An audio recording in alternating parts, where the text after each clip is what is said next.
Merhaba. İsmin belirtme hali. İsmin belirtme hali,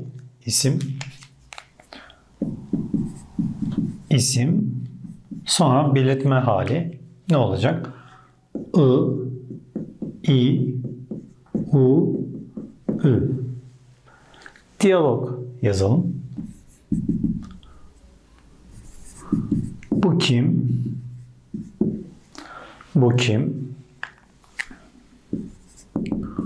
Bu benim annem. Bu benim annem. Peki diyalog. Sen kim? Kimi? Çok. Sen kimi çok seviyorsun? Sen kimi çok seviyorsun? Kimi? Diyalog. Ben annem.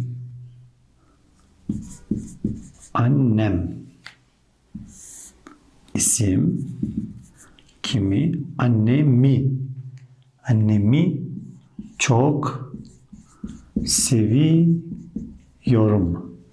Ben annemi çok seviyorum. Kimi? Annemi. Bu kim? Bu kim? Bu Fatih. Bu Fatih. Bu öğretmen. Diyalog. Siz kimi dinliyorsunuz? Dinlemek. Siz kimi dinliyorsunuz? Kimi dinliyorsunuz? Biz, siz, biz. Diyalog. Biz, Fatih. Fatih'i dinliyoruz. Biz Fatih'i, biz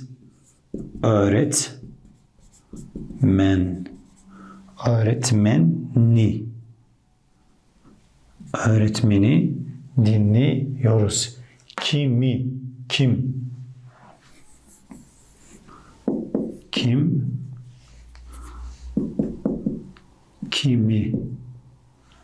Kimi? Bu ne?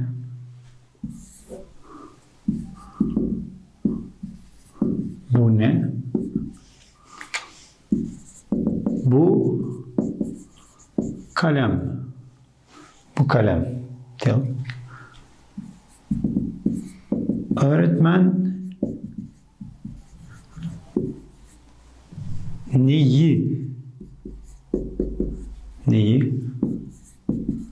kırıyor? Kırmak. Neyi kırıyor? Öğretmen kalem. Neyi?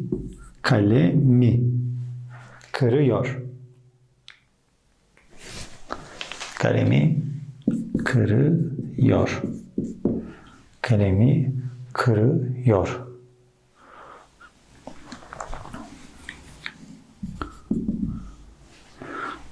Neyi? Kalemi.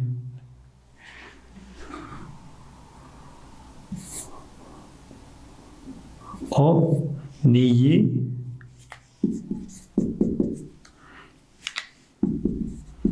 içiyor? İçmek. O neyi içiyor? O kahve. Sesli harf ye. Kahveyi içiyor. O kahveyi içiyor. Neyi?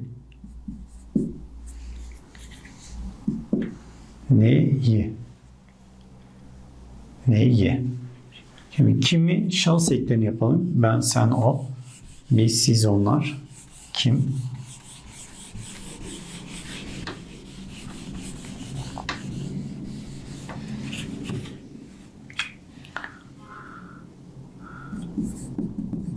Kimi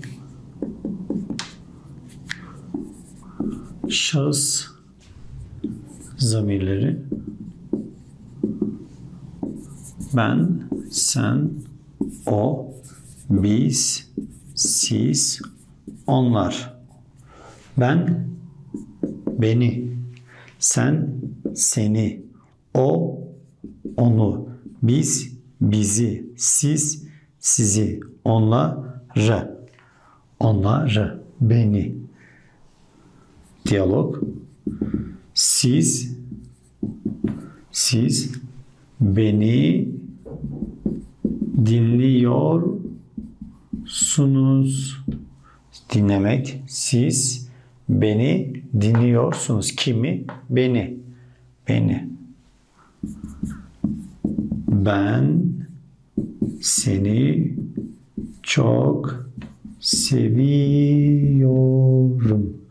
Çok seviyorum. Ben. Sen. Sevmek.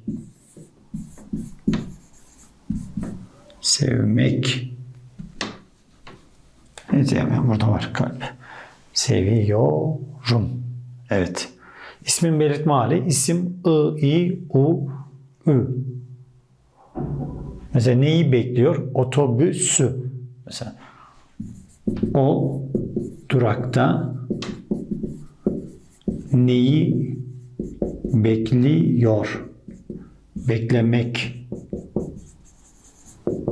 Beklemek. O durakta neyi bekliyor? O durakta otobüs. Otobüsü. Neyi? Otobüsü bekliyor. İsmin belirtme hali. İsim I, I, U, Ü. Görüşmek üzere.